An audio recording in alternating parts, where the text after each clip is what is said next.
සුබ සබත් දවසක් වේවා. මම අදත් අරගෙන ආවා ගිය සතියේ මම ඔයාලට පොරොන්දුන මම යාඥාව ගැන කතා කරනවා කියලා. මොකද අපි රූප වන්දනාව ගැන ගිය සතියේ මම කතා කරා රූප වන්දනාව නිසා අපේ ආත්මය පිරිහෙන එක, අපේ ආත්මෙන් දෙවියන් වහන්සේගෙන් ඈත් වෙන එක. ඒතර ස්වාමීන් වහන්සේ කිව්වා අපේ ආත්මය ප්‍රවේශමෙන් ආරක්ෂා කරගන්න කියලා. එහෙනම් අපි දැන් අද බලන්න යනවා අපි ඒ ආත්මය පරික්ෂා කරගන්නට ප්‍රවේශමෙන් ආරක්ෂා කරගන්නට දෙවියන් වහන්සේගේ වචනය කොයි ආකාරයෙන්ද අපිට කියලා තියෙන යාඥා කරන්න කියලා.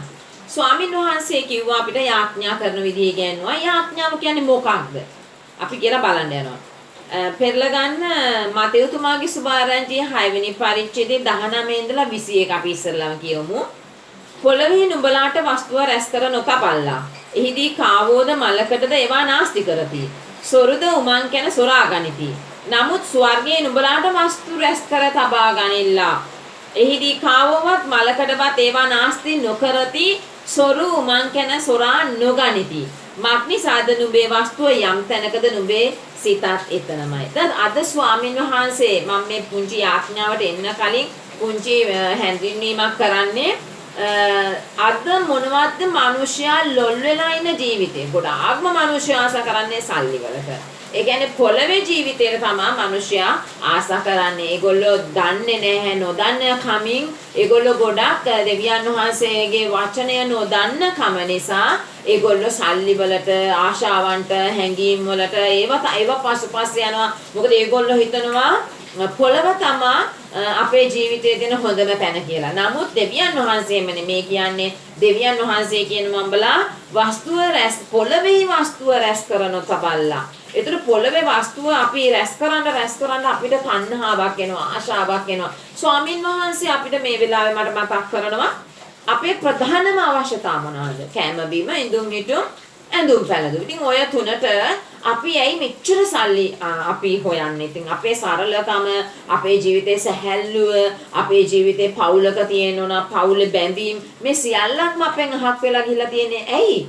මේ අපි දුවන්නම් වාලේ දුවන තරඟය නිසා. මේ තරඟය ඇති උනේ ඇයි? මේ තරඟය ඇති උනේ අපි ගොඩක් සල්ලි වලින් අපේ ජීවිතය මනින්න ගිය නිසා.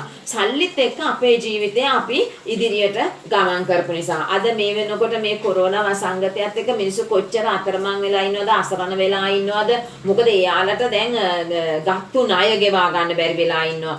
එතකොට වාහන වලට ෆිනෑන්ස් එක ගෙවා ගන්න බැරි වෙලා ඉන්නවා. නමුත් දෙවියන් වහන්සේගේ වචනය අහලා ඒගොල්ලෝ වචනය තුල ජීවත් වුණා නම් අද කොරෝනා මුළු අවුරුද්දක් තිබුණත් අපිට අපේ ජීවිතය බොහොම සතුටින් සැහැල්ලුවෙන් ගත කරන්න පුළුවන් වෙනවා. මොකද අපි වැඩියෙන්ම මේ කොරෝනා වසංගතයෙන් ටියුෂන් ගුරුවරුන්ට තමයි ගොඩක් ප්‍රහාරයක් එල්ල වුණේ.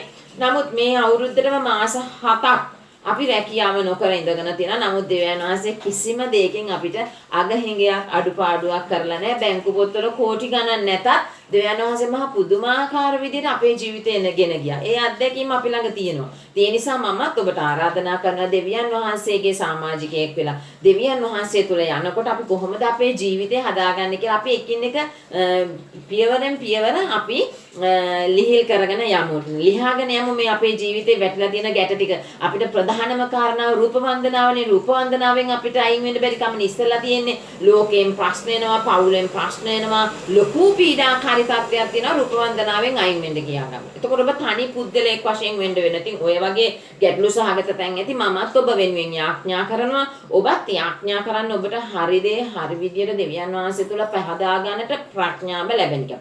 ඒතකොට ස්වාමීන් වහන්සේ කියනවා පොළවෙන් බලට වස්තු රැස් කරලා තියාගන්න එපා.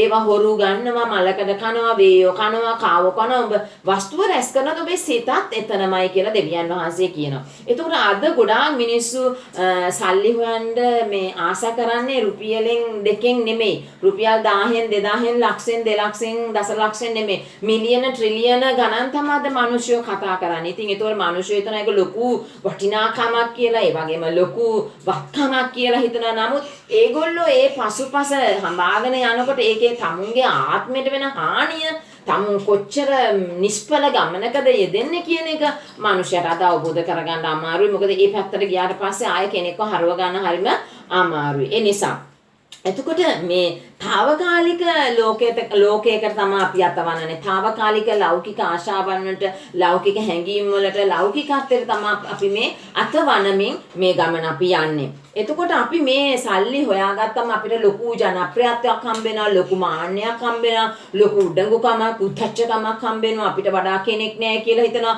අපිට කොරෝනා වසංගතය ආවත් අපි තමයි ඉස්සරේලම ගිහිල්ලා සුපර් මාකට් වල තියෙන බඩු ඔක්කොම ගෙනල්ලා රැස් කරගන්නේ. අර එදිනෙදා වේල හම්බ කරගෙන කන මිනිස්සයාට එක දෙයක් ගන්නට සමහර වෙලාවට අපිට අමතක වෙනවා ඇති. අපේ අසල්වාසියා කවුද කියලා අපිට අමතක වෙනවා ඇති. අපි හොයාගත්තම අපෙන් ජීවත් වෙන අපිත් එක්ක ඉන්න ඕන අය කවුද කියලා අමතක වෙනවා ඇති. ඉතින් ඔන්න වැනි වාතාවරණයක් ගැන මම කතා කරන්න යනවා. මොකද මේක දීර්ඝ මාතෘකාවක්, වචනෙන් දෙකකින් විස්තර කරන්න බෑ. ඉතින් මතෙව් 6:19 ඉඳලා 20 වෙනකන් ස්වාමීන් වහන්සේ කියන මේ ලෞකික ආශාවන් වල, ලෞකික මේ තණ්හාවන් වල තියෙන නිෂ්ඵලත්වය. එතකොට දැන් අද කාලේ දරුවන්ව දෙමව්පියෝ තල්ලු කරගෙන යනවා ජනප්‍රියත්වයේ රැල්ලකට. එතකොට දරුවොත් දෙමව්පියන් මේ විදිහටම තල්ලු කරගෙන යනවා. මේකේ කෙලවරක් ඇති වෙන්නේ නැහැ. එතකොට ජේසුස් ස්වාමීන් වහන්සේ කියනවා නුඹලා මේ පොළවේ වස්තුව රැස් කරගන්න එපා. මේක මගේ මුවින් කියන වචනයක් නෙමෙයි. මම ලොකු දේවගැතිවරයෙක් නෙමෙයි. මම ලොකු ජනප්‍රිය නායකයෙක් නෙමෙයි. මම ගිහිල්ලා දෙවියන් වහන්සේගේ ගෝලෙක්. දෙවියන් වහන්සේගේ පුත්‍රයෙක්, දියණියක්. එතකොට දෙවියන් වහන්සේ කිව්ව උඹලා පේතුරුලට පාවුලට කිව්ව උඹලා ලෝකේ 17 ගෝලියෝ බිහි කරපල්ලා කියලා. එවැනි යම්කිසි දේවදාසයෙක්ගෙන් දේවදාසියකකින් ඉගෙනගෙන මමත් දේව වචනේ ගෙන යන ත්‍රිසුස වහන්සේගේ ගෝලෙක් මම ඒක ගැන ආඩම්බර වෙනවා. එතකොට මේ ජනප්‍රිය තත්ත්වයෙන් සාද අපේ ජීවිත ගොඩාක් හැල්ලුවට ලක් වෙලා තියෙනවා. එතකොට ස්වාමින් වහන්සේ කියනවා අපිට දෙවියන් ජේසුස් ස්වාමීන් වහන්සේ මේ පොළවේදී කියන ඔබලා යාඥා කරන්න ඕනේ මේ ආකාරයෙන් කියලා. අපි බලමු කොහොමද ස්වාමීන් වහන්සේ අපිට යාඥා කරන්නේ. මොකද ගිය සතියේ මම තේරුම් කරා රූප වන්දනාවෙන් අයින් වෙලා රූපයකට මල් තියලා, ඉටිපන්නම් තියලා, හඳුන් කූරු තියලා වන්දනාමාන කරනවට වඩා ඔබගේ කාලයේ නිදහසේ දෙවියන් වහන්සේත් එක්ක කතා කරන්න කියලා තමයි මම ගොඩාක් ඔයගොල්ලන්ට කිව්වේ. එතකොට ඒ කතාවේදී මම කිව්වා ඔයගොල්ලන්ට අපි දෙවියන් වහන්සේත් එක්ක කොහොමද සම්බන්ධතාවය පවත්වා ගන්න කියලා. යාඥාව කියන්නේ මොකක්ද?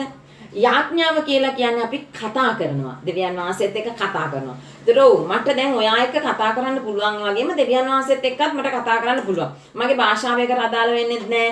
මගේ උගත්කම, ඩිප්ලෝමා එක, උපාධිය එකක්වත් ගැලපෙන්නේ නැහැ. මොකද ස්වාමින් වහන්සේ තුලට ඒව එකක්වත් වැඩක් වෙන්නේ නැහැ. එතකොට අපි ස්වාමීන් වහන්සේත් එක්ක කතා කරන්නට ඕන උදේ හවා අපිට හැම වෙලාවකම අපිට වෙලා තියෙන හැම වෙලේකම මගේ ප්‍රශ්න කතා කරන්නේ මම දෙවියන් වහන්සේත් එක්ක. විශ්වාස කරන්න පුළුවන් එකම එක්කෙනා මේ දෙවියන් වහන්සේ විතරයි. එතකොට කතා කරනවා කියන්නේ අපි සම්බන්ධතාවයක් ඇති කරගන්නවා. සම්බන්ධතාවයක් ඇති කරගන්නවා කියන්නේ අපි විශ්වාසයක් ඇති කරගන්නවා. දැන් මම මගේ පවුලේ අයත් එක්ක මම නිතර කතා කරනවා. ඒතර මම සම්බන්ධතාවයක් ඇති කරගන්නවා. ඒගොල්ලෝ මාව දන්නවා, මාව ඒගොල්ලෝ දන්නවා. ඒතර මගේ ගෝලියෝ ඉන්නවා හැමතැනම මම ගුරුවරියක් නිසා. එතකොට මගේ ගැන මගේ ළමයි අඳුරනවා. ඒතර මම වසද නපුරුද හොඳද නරකද කොහමද උගන්නන්නේ ඒගොල්ලෝ දන්නවා. ඒතර ඒ වගේම තමයි ඒගොල්ලෝ මාත් එක්ක මාව දැනගන්නවා, මම ඒගොල්ලන්ව දැනගන්නවා. ඊට පස්සේ අපි තුල විශ්වාසයක් ඇති වෙනවා. අන්න ඒක තමයි සම්බන්ධතාවය කියන්නේ. එතකොට අපිට ලෝකෙ මිනිස්සුත් එක්ක සම්බන්ධතාවයක් ඇති කරගන්නවා වගේම අපි දෙවියන් වහන්සේත් එක්ක සම්බන්ධතාවයක් ඇති කරගන්න. දෙවියන් වහන්සේත් එක්ක සම්බන්ධතාවයක් ඇති කරගත්තම අපේ ජීවිතේ පුදුමාකාර විදිහට වෙනස් වෙන්න ගන්නවා. අපිට ওই මූණේ ගාන ක්‍රීම් අවශ්‍ය වෙන්නේ නැහැ. එතකොට අපිට විවිධාකාර මේ රසවත් කැම බීම ඕන වෙන්නේ නැහැ. මොකද ස්වාමීන් වහන්සේ කියනවා යාඥාව තුළ ආත්මයත් ශරීරයත් දෙකම පවිත්‍රව තබා ගන්න අපිට උපකාර වෙනවා. ස්වර්ගයේ වැඩ සිටින අපගේ පියාණන්. එතකොට ගෝලයෝ අහනවා ස්වාමිනී කොහොමද යාඥා කරන්න කියලා. ඒතකොට කියලා එහින් නුඹලා මෙසේ යාඥා කරපල්ලා කියලා තමයි ස්වාමීන් වහන්සේ කියන්නේ. කවුද? යේසුස් ක්‍රිස්තුස් වහන්සේ. නුඹලා මෙසේ යාඥා කරපල්ලා. එතකොට කොහොමද යාඥා කරන්නේ? ස්වර්ගයේ වැඩ සිටින මගේ පියාණන්. මේ තාත්තට කතා කරන්නේ දුව හෝ පුතා පොළවේ ඉඳගෙන. ඒතකොට ඔබ හිතන ඇති ඇහෙනවද දන්නෙත් නෑනේ. එයා එහෙම දෙවි කෙනෙක් නෑනේ, රූපයක් පේන්න නෑනේ නෑ. කන මවපු දෙවියන් වහන්සේගේ කන බීරි වෙලා නෑ. ඇස මවපු දෙවියන් වහන්සේගේ ඇස අන්ධ වෙලා නෑ. ඔබ දිහා බලාගෙන ඉන්නවා. මොකද උන්වහන්සේ විනිශ්චයට පැමිණෙනවා. ඒ විනිශ්චයට පැමිණීමේදී ඔබ කරපු කියපු හැම දෙම උන්වහන්සේ නැවත මතක් කිරීමක් ඔබට කරනවා. ඉතින් ස්වර්ගයේ වැඩ සිටින මගේ පියාණනි කියලා උන්වහන්සේ අපිට කතා කරන්න කියලා කිව්වා. එතකොට අපි පියාණන් වහන්සේගේ නම දැනගෙන ඉන්න එපාය. පියාණන් වහන්සේගේ නම තමයි යෙහෝවා. එලොහිම්. එතකොට සමහර වෙලාවට දැන් අබ්‍රහම් යම් තැනකදී යාකෝබ් යම් තැනකදී එතකොට එක එක අනාගත වක්තෘන්වරු යම් තැන්වලදී යෙහෝවා යයිරේ කිව්වා, යෙහෝවා නිස්සි කිව්වා, යෙහෝවා ශාලොම් කිව්වා, යෙහෝවා රෆා කිව්වා. ඉතින් ඒගොල්ලෝ ඒ නම් පාවිච්චි කිරීමේ යම්කිසි අවස්ථාවක් තිබුණා. ඒකේ හරි වැදගත්කමක් තිබුණා, තීරුමක් තිබුණා. නමුත් අද සභාවල ගොඩාක් වෙලාවට එයාලගේ සඵලතාවය මුල් කරගෙන එක එක නම් පාවිච්චි කරගෙන දෙවියන් වහන්සේව අගෞරවයට පත් කරමින් යනවා. අපි දැනගන්න ඕනේ ඒවයින් පරිස්සම් වෙන්න. ඒවා ඉදිරි අපි ඔබ මා සමග ඉදිරියේ සැඳී සිටිනවා නම් අපි ඒවා ගැන කතා කරමු. එතකොට ස්වාමින් වහන්සේ අපිට කියනවා ස්වර්ගයේ වැඩ සිටින මගේ පියාණනි ඔබගේ ශ්‍රී නාමයට ප්‍රශංසා වේවා. තුම ලස්සනයි. දෙවියන් වහන්සේ මීර හඳ තරු මවපු දෙවියන් වහන්සේ ඔබේ ශරීරයේ සෑම කොටසක්ම අම්මගේ මව් කුසේ ඉඳලා මේ පුංචි කලලේ ඇහැ තිතක් වශයෙන් නහය කට මේ හැම දෙයක්ම ඔබව අඹපු දෙවියන් වහන්සේ ඔබ ගැන දන්න දෙවියන් වහන්සේට ඔබ ප්‍රශංසා කරන්න. ඒතර යාඥාවේ පළවෙනිම කොටස තමයි දෙවියන් වහන්සේට කතා කරලා අපි ස්තුති කරන්න ඕන. දැන් මට මගේ උපන්දිනේට හරි මගේ යම්කිසි හොඳ දෙයකට හරි මට යම්කිසි කෙනෙක් අපි හිතමුකෝ තෑග්ගක් දෙනවා කියලා. එතකොට මම මේ තෑග්ග දුන්නා මම ඒක නිතර මතක් කරනවා. අනේ මට මෙයා මේ අවුරුද්දේදී මේක දුන්නා. ඔයාට thank you call කරලා අපි කියනවා thank you කියලා. එතකොට දැන් දෙවියන් වහන්සේ මගේ ජීවිතේ ඔබේ ජීවිතේ මොන තරම් දේවල් දීලා තියෙනවද?